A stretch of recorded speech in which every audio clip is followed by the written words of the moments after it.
하나님의 은혜와 사랑이, 예수 그리스도의 평화와 평강이 예배에 참석한 사랑하는 모든 성도들 위해, 또 가정에서 예배할 성도들 위해 함께 하시기를 주님의 이름으로 축원합니다.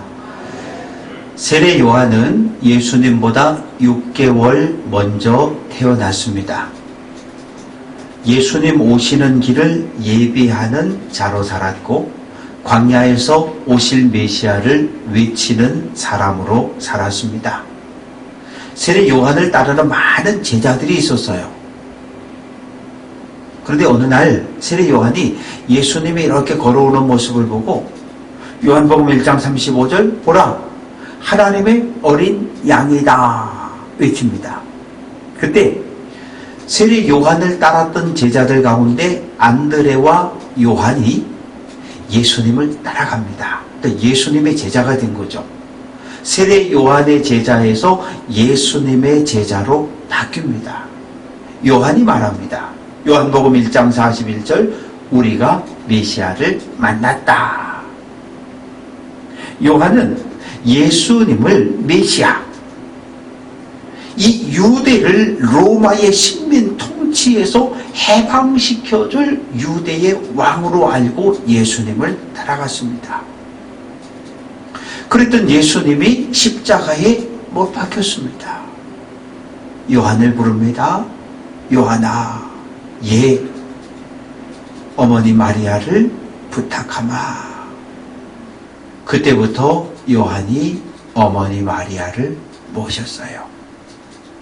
주 66년 갈릴리를 중심으로 1차 유대 독립운동이 일어났습니다. 이렇게 세금을 많이 걷어가다니 더 이상 못 살겠다. 그래서 독립운동을 시작해가지고 갈릴리, 유대까지 예루살렘에 있던 로마 군인들을 다 쫓아냈습니다. 그러자 로마 황제가 로마 군단을 보냈어요. 세계 군단을 보내서 로마 군인들이 예루살렘으로 점점점 다가옵니다. 그때 사도 요한은 예수의 어머니 마리아를 모시고 배를 타고 오늘날의 터키 에베소로 건너갔습니다. 그래서 오랫동안 에베소에서 목회를 합니다. 주 80년쯤 되었을 때 유대 예루살렘에서 일어났던 예수 그리스도의 사역, 예수의 죽음, 예수의 부활, 예수의 승천을 헬라 문화권에 살아가는 사람들에게 전할 목적으로 요한복음을 기록을 합니다. 오늘 본문은 예수님이 행하신 첫 번째 표적에 대한 이야기입니다. 물이 변해서 포도주가 되었습니다. 이런 놀라운 표적은 예수님만이 행하실 수 있는 표적입니다. 물을 포도주로 만든 이 표적을 통해서 예수님은 스스로를 나는 메시아다, 나는 하나님의 아들임을 드러내셨습니다.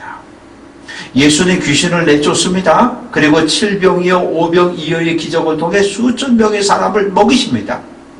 그런데 바리새인과 사두개인들이 예수님을 찾아왔습니다. 당신이 메시아냐? 하늘로부터 오는 표적을 우리에게 보여라. 메시아라면 메시아의 표적을 우리에게 보여달라는 거예요. 그러면 표적을 보여주면 믿습니까? 지금까지 많은 표적을 행했는데 사두개인 바리새인들은 예수는 믿지 않습니다. 믿을 마음이 전혀 없어요. 단지 표적을 행하지 못하면 예수를 신성모독죄로 정죄하고 공격할 그런 악한 마음을 품고 예수님을 시험합니다. 고린도전서 1장 22절 같이 한번 해봅니다. 유대인은 표적을 구하고 헬라인은 지혜를 구한다. 왜 유대인은 표적을 찾을까요? 이스라엘의 역사와 관계가 있습니다. 야곱의 자손들이 애굽에서 430년을 살았어요. 가나안 땅으로 가야 되는데 바로가 놓아주지를 않습니다. 하나님께서 애굽의 10가지 재앙, 애굽 사람들에게 재앙입니다. 그러나 야곱의 자손들이 볼 땐 표적, 놀라운 하나님의 기적이지요. 10가지 재앙을 두들겨 맞고 바로는 야곱의 자손이 애굽을 떠나는 것을 허락합니다. 홍해가 갈라졌습니다. 하늘에서 만나가 내리지요. 구름 기둥, 불 기둥이 보호하고 인도합니다. 그래서 유대인들은 표적을 중시합니다. 메시아냐? 메시아의 표적을 보여라.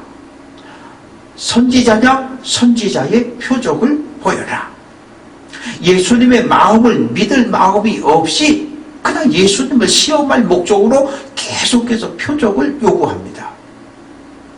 세례 요한은 요한복음 1장 32절 성령이 비둘기같이 하늘에서 내려와 예수 위에 머물렀다.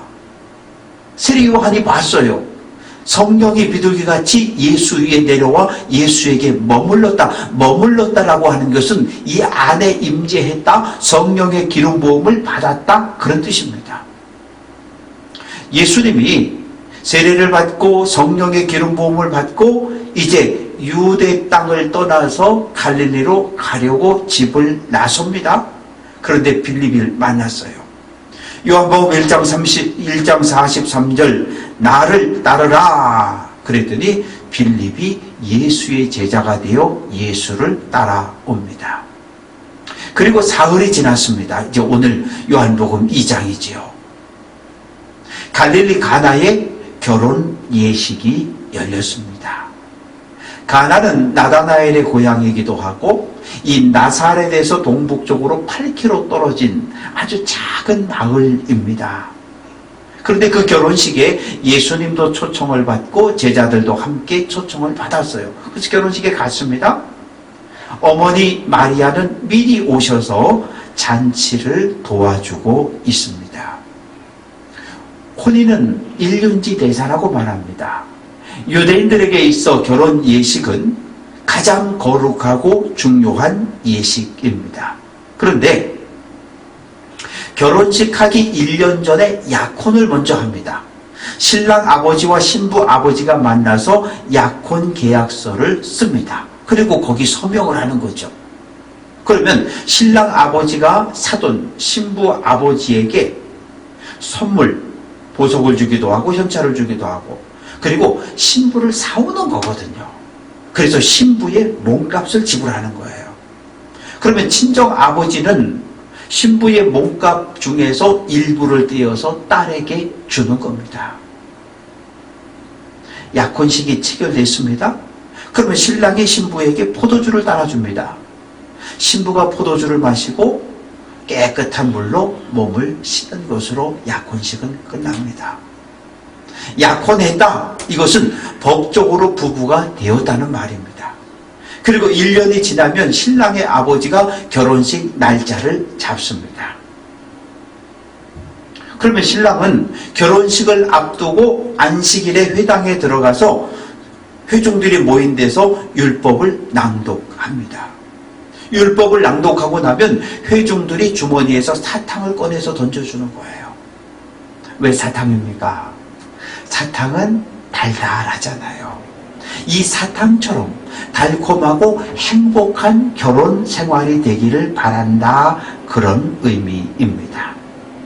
결혼식 날이 되었습니다. 신랑과 친구들이 신부의 집을 갑니다. 장인 어른과 또 처가쪽 식구들에게 인사를 하고 신부를 데리고 신랑 집으로 옵니다. 결혼 예식이 시작이 되는 거예요. 신랑은 증인 2사람을 세우고 신부에게 가장 소중한 선물, 예물을 건네줍니다.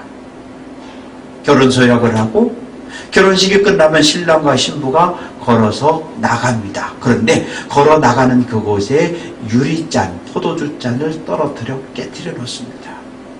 그리고 신랑과 신부가 밟고 가는 거예요. 깨진 유리가 뽀그덕뽀그덕 소리가 나잖아요. 어떤 의미입니까? 결혼 생활이 깨질 수 있음을 기억하라는 거예요. 서로가 서로를 소중히 여기라는 이야기입니다. 그러면 하객들이 하잘 마잘 토부 결혼 축하해요 소리를 지르며 환호하고 준비한 선물을 신랑에게 전달을 합니다.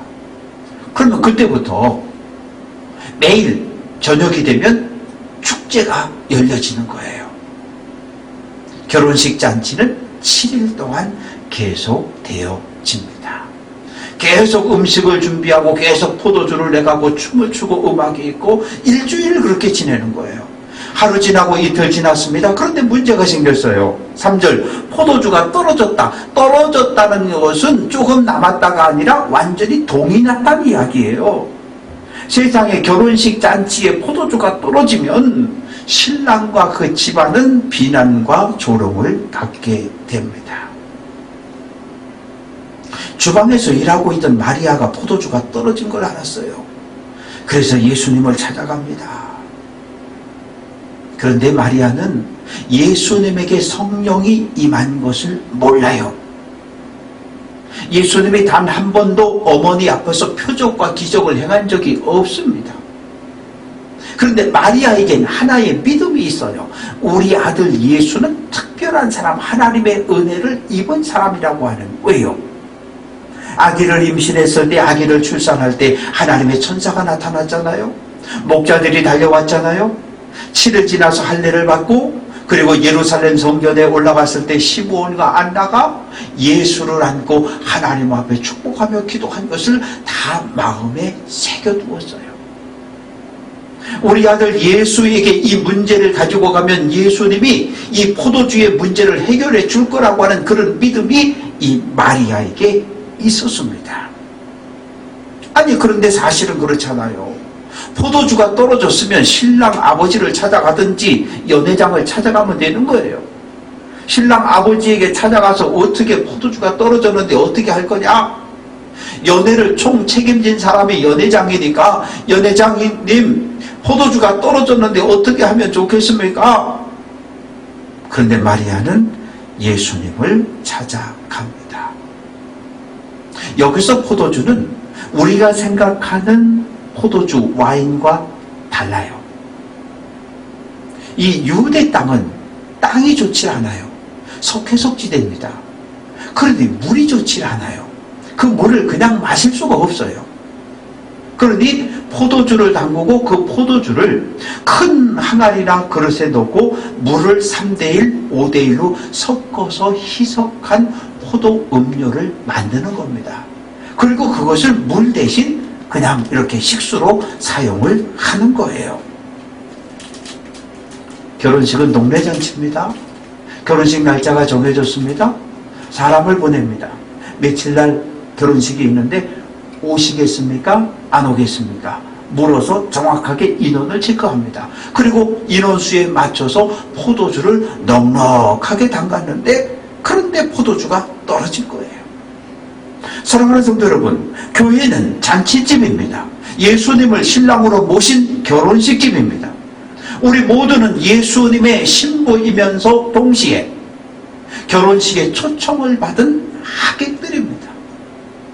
예배당에 들어오는 성도들의 얼굴이 밝아야 해요. 방글방글 봉글봉글 만나면 즐겁고 행복해야 합니다. 그런데 잔치집에 문제가 생겼잖아요. 포도주가 떨어졌잖아요. 우리 인생에도 문제가 생길 수 있습니다. 물질에 문제가 생길 수 있고요. 원치 않았던 질병이 우리 몸을 공격할 때가 있고요. 때로 가깝게 지냈었는데 갑자기 다투고 싸우고 그러는 경우가 생겨집니다. 문제가 생겼을 때 가장 먼저 누구를 찾아가야 할까요? 또 문제가 생겼으니 은행을 찾아가고, 몸에 질병이 찾아왔으니 병원으로 의사를 찾아가고, 다툼과 소송이 생겼으니 경찰로 변호사를 찾아가야 할까요? 아니요. 아모스 5장 6절 같이 한번 해봅니다. 너희는 여호와를 찾으라. 너희는 문제가 생겼을 때 여호와를 찾아라. 그러면 산다는 거예요. 왜요? 하나님은 천지의 창조주이며 우리 생명의 주권자이시기 때문입니다. 로마서 10장 13절 누구든지 주의 이름을 부르는 자는 구원을 얻는다고 말합니다. 예수 그리스도, 그분은 우리 인생과 우리 교회의 소망입니다. 문제 생길 수 있습니다. 문제 생길 수 있어요. 여러 번 생겼습니다. 괜찮아요. 문제는 무엇입니까? 문제가 생겼는데 하나님을 찾지 않는 것, 예수의 이름을 부르며 기도하지 않는 것, 이것이 가장 큰 문제입니다. 믿음의 길을 걸어가다 문제를 만나거든 하나님의 이름을 부르며 주님 앞에 기도하는 성도 되시기를 주님의 이름으로 축원합니다. 예수님이 어머니 마리아를 부르는데 여자요 라고 부르고 있어요. 어머니 보고 여자요 그러면 아마 저희 어머니도 우리 아들이 저거 미쳤나 보다 이상해졌다고 그럴 것 같아요. 우리 생각에는 아주 예의 없는 사람처럼 보여집니다. 그러나 이것은 문화의 차이입니다. 여자요 헬라어로 귀나이인데 이거는 여자를 천대하고 가볍게 부르는 호칭이 아니라 왕이 자기 아내 왕비를 부를 때 여자요 귀나이라고 불렀어요. 여자요라고 하는 이 표현은 사랑과 애정이 담뿍 담긴 표현입니다. 예수님 십자가에 달렸습니다. 어머니를 뭐라고 불렀습니까? 여자요라고 불렀어요. 그러면 어머니 마리아가 처음 부탁한 건데 예수님 반응은 어떠했을까요? 4절 나와 무슨 상관이 있습니까? 이때로 듣기에 따라서 대단히 퉁명스러운 대답입니다. 아니 어머니 포도주가 떨어졌으면 연회장을 찾아가든지 신랑 아버지를 찾아가면 될 것이지 왜 나에게 찾아오셨습니까? 라고 하는 반문이지요. 예수님 포도주를 만들 능력을 가지고 있습니다. 그러나 아직 아니라는 거예요. 요한복음 5장 30절 나는 나의 뜻대로 하지 않고 나를 보내신 이 하나님의 뜻대로 한다고 말씀합니다. 이것이 분명 하나님의 뜻이에요. 누가 봐도 하나님의 뜻입니다. 하나님의 뜻이라고 무조건 지금 다 해야 합니까? 하나님 기뻐하시는 일이 맞아요. 하나님이 기뻐하시는 일이 맞다고 이걸 지금 다 해야 됩니까? 아니 그렇지 않아요. 하나님이 원하시는 일, 하나님의 뜻도 하나님이 정한 때에 행해야 하는 줄로 믿습니다. 하나님의 뜻은 맞아요. 그런데 지금 하나님의 때가 아니에요. 하나님의 때가 아닌데 하겠다 그러면 이것은 옳지 않아요. 내가 할 수 있는 능력이 있어도 하나님의 뜻이 맞아도 하나님이 기뻐하시는 일이라도 하나님이 정한 때에 그 일을 행해야 합니다. 그래서 예수님은 어머니 마리아에게 내 때가 아직 이르지 않았습니다. 어머니 하나님의 영광이 나타나려면 조금 더 기다리세요 라고 말씀드린 거예요. 예수님의 말을 마리아는 깨달았어요. 그래서 하인들을 부릅니다. 여러분 이분 예수님이 말하면 그대로 순종하십시오. 사랑하는 성도 여러분, 믿음이 무엇입니까? 하나님 말씀의 순종이 믿음인 줄로 믿습니다. 하나님 말씀에 목사도 장로도 권사도 온 성도들이 하나님 말씀에 순종할 때 평안해요. 그리고 교회는 든든히 서가는 줄로 믿습니다. 목회자의 말이 곧 하나님의 말씀이다. 어떨 때는 예가 되고 어떨 때는 아니오가 됩니다. 목사가 강단에 서서 하나님의 말씀을 선포하는 한 여러분은 아멘하고 순종하면 되는 거예요. 근데 목사가 강단에 서서 여러분 요즘 보니까 청와대가 국회가 다 대통령 하겠다고 들고 뛰어나왔는데 1번은 이래서 안 되고 2번은 이래서 안 되고 참 찍을 놈 없습니다. 이게 하나님 말씀입니까? 아니요. 하나님 말씀하고 아무 상관이 없어요. 그럼 어떻게 해야 돼요? 분별을 해야 돼요. 그냥 오른쪽 귀로 듣고 어떻게 왼쪽 귀로 흘려버리면 돼요. 요걸 마음에 담아두면 야 우리 목사님 설교 들어보니까 여당인가 봐. 아니야 우리 목사님 야당 같아. 그럴 이유가 없어요. 말씀 설교를 들을 때 분별의 은사를 가지고 하나님의 말씀을 아멘으로 받아 순종하는 귀한 성도들 될 수 있기를 주님의 이름으로 축원합니다. 그럼 목사 설교 들었다고 상처받는 사람이 있을까요? 없을까요? 아무도 없어요. 한 사람도 안 생깁니다. 분별을 하지 못하면 목사님 말씀은 하나님 말씀이라는데 그러면 상처가 생깁니다. 마틴 루터의 말입니다. 순종은 이적보다 낫다. 성도에게 하나님의 말씀, 성경보다 우선할 수 있는 것은 어느 것도 없습니다. 유대인들은 정결법을 철저하게 지켰어요. 학교 갔다 오고 직장 갔다 오면 가장 먼저 집 안에 들어오기 전에 반드시 집 밖에 있는 돌 항아리에서 물을 떠서 손을 씻고 발을 닦고 집 안으로 들어갔습니다. 밥을 먹을 때 식탁에 둘러앉아 반드시 손을 닦았어요. 정결 예식에 사용되는 물은 하늘에서 내리는 빗물, 그리고 흐르는 강이나 시내에서 떠온 물만을 사용을 했습니다. 결혼식 집이니까 손 씻고 발 씻을 물이 많이 필요했어요. 그래서 그 돌항아리 6개를 갖다 놨는데 돌항아리 하나에 물이 2통, 3통 든다 그랬습니다. 한 통이 30리터입니다. 그러면 돌항아리 6개를 계산해 보면 최소 500리터에서 600리터의 물이 들어가는 거예요. 뭐 500리터, 600리터 그러면 도대체 머릿속에 개념이 없어요. 뭘 생각하시면 되냐 하면 기름통 있잖아요. 휘발유통 이런 큰 거, 드럼통 이거 하나가 200리터입니다. 그러니까 지금 드럼통 3개를 채울 만한 돌 항아리가 6개가 있다고 생각을 하시면 돼요. 적습니까? 엄청나게 많은 양이지요. 예수님 명령합니다. 항아리에 물을 채우라.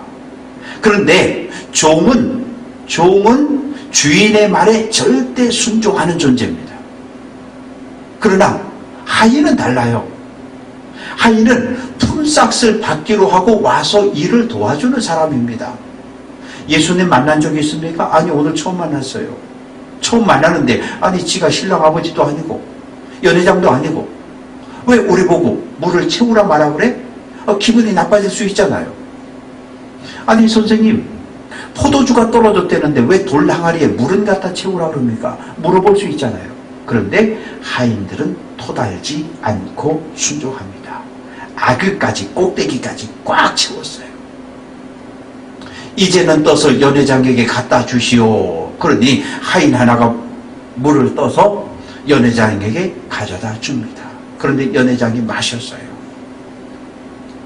9절, 연회장은 물로 된 포도주를 맛보고도 어디서 났는지 알지 못했다. 물을 부었고 물을 떠다가 연회장에게 주었는데 연회장이 마셨더니 포도주인 거예요. 그런데 그것도 질이 아주 높은 포도주인 거예요. 연회장은 몰라요. 누구만 합니까? 하인들만 알아요. 왜? 말씀에 순종한 사람들이 하인이니까. 사랑하는 성도 여러분, 말씀에 순종한 사람만이 하나님의 능력, 하나님의 기적을 체험하는 줄로 믿습니다. 연회장이 신랑을 불렀어요. 내가 잔치집 많이 가봤는데 첫째 날, 둘째 날 정도는 좋은 포도주 내주다가 사람들이 시간이 지나고 좀 취하면 늦은 시간이면 질이 떨어지는 포도주를 주는데 어떻게 첫날부터 오늘까지 이렇게 좋은 포도주를 많이 준비해놨느냐며 칭찬을 합니다. 사랑하는 성도 여러분, 우리는 하나님의 백성 예수 그리스도의 제자입니다. 성도는 가족과 형제, 이웃과 친척들로부터 칭찬을 받아야 해요. 거룩한 사람인 우리가 비난과 조롱을 받으면 하나님의 영광이 가려우게 돼요. 물이 변하여 포도주가 된 것처럼 우리의 마음과 행동, 입술과 삶이 거룩하게 변해가는 성도 되시기를 주님의 이름으로 축원합니다. 새 사람이 되지 않았어요. 예수 믿고 10년, 20년, 30년 지나도 새 사람이 되지 않고 여전히 옛사람으로 살아요. 그러면 어떻게 됩니까? 부패하고 타락하고 썩은 냄새를 피울 수밖에 없어요. 예수님 왜 물로 포도주를 만드는 표적을 행하셨을까요? 이 표적을 통해서 성령의 능력, 메시아의 능력을 예수님은 드러내셨습니다. 여러분, 십자가를 바라보십시오. 그러면 여러분은 전부 절 쳐다보지 말고 십자가를 바라보는 게 맞아요. 제가 손가락을 펴서 여러분 저 십자가를 바라보십시오 라고 말하면 여러분은 십자가를 보아야 합니다. 그게 말씀의 순종이지요. 그러면 이 손가락, 목사의 자리는 무엇입니까? 표적이에요. 표적은 언제나 예수 그리스도를 드러내고 증거합니다. 목사의 자리는 하나님의 손가락입니다. 하나님의 손가락인 목사는 언제나 설교와 삶을 통해 예수님을 높이고 예수님을 드러내야 해요. 목사는 하나님의 손가락일 뿐 결코 하나님이 예수의 자리에 앉을 수 없습니다. 강남에 가면 많은 학원들이 있고 학원마다 자랑하는 일타 강사들이 있어요. 영어 일타 강사, 수학 일타 강사, 국어 일타 강사. 일타 강사는 잘 가르치면 돼요. 그러나 목사는 성도를 하나님의 말씀으로 잘 가르칠 뿐만 아니라 강단 아래 내려가서 설교한 대로 살아서 본을 보여주는 사람이 목사예요. 일타 강사는 가르치는 학문, 지식만 잘 가르치면 되지 삶이 어떠하든 사람들이 관심을 갖지 않아요. 그러나 목사는, 성도는 말과 행실이 일치해야 해요. 일치하지 않으면 하나님의 영광을 가리게 됩니다. 말씀을 전하는 목사가, 목회자가 언제나 교만하지 않고 자기 자리를 잘 지켜갈 수 있도록 기도해 주시기를 부탁을 드립니다. 11절 같이 한번 해봅니다. 제자들이 예수를 믿었다. 제자들은 대부분 예수님을 선생님 이러면서 따라갔어요. 그냥 선생님입니다. 여러 랍비 가운데 한 사람입니다. 그런데 이 표적을 본 후에, 무리변의 포도주가 된 이 표적을 본 후에 우리 선생님은 다른 선생님들하고 달라. 우리 선생님은 그냥 우리에게 율법을 가르쳐주는 그런 선생님, 랍비가 아니라 믿음의 대상이야. 이런 믿음의 눈이 띄어지기 시작합니다. 사랑하는 성도 여러분, 우리들 그렇지 않아요? 10년, 20년, 30년 믿음의 길을 걸어오면서 하나님께서 우리를 고난에서, 질병에서, 문제에서 해결해 주신 표적, 은혜, 그것 때문에 우리가 예수 믿었잖아요. 그것 때문에 우리가 교회 왔잖아요. 사도 바울은 갈라디아 6장 17절에서 내가 내 몸에 예수의 흔적을 가지고 있다고 말합니다. 이 바울의 고백이 오늘 우리 모두의 고백이 될 수 있기를 주님의 이름으로 축원합니다.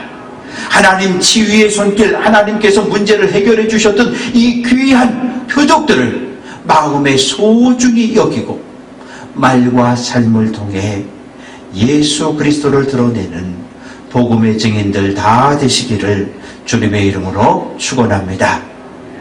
사랑하는 성도 여러분, 돌 항아리도 쓰임을 받지 않습니까? 우리는 하나님의 형상을 가진 하나님의 백성, 성도인데 우리도 쓰임을 받아야지요. 혹시 우리 마음이 텅텅 비어 있지는 않은지요? 말씀과 기도로 심령을 채워가시기를 주님의 이름으로 축원합니다. 발바닥만 채우고 발목만 채우고 무릎만 채우고 허리까지만 채우면 되는 거 아니에요. 머리 꼭대기까지 하나님의 은혜가 흘러 넘치시기를 주님의 이름으로 축원합니다. 기도의 눈물로 채우십시오. 봉사의 땀으로 채우십시오. 이웃을 향한 사랑의 수고로 채워가십시오. 우리는 하나님의 손가락들입니다. 우리의 손가락이 가리키는 그곳에 늘 예수 그리스도가 계셔야 하고 십자가를 자랑해야 합니다. 나를 보고, 나의 삶을 보고 누군가 한 사람이 예수를 그리스도로 영접할 수 있다면 우리는 하나님의 손가락의 역할을 올바로 해낸 겁니다. 우리 모두 예수님을 가리키는 하나님의 표적, 하나님의 손가락이 되어 이 땅에서 복음을 땅끝까지 전하는 증인의 삶을 잘 감당하는 귀한 성도들 될 수 있기를 주님의 이름으로 축원합니다.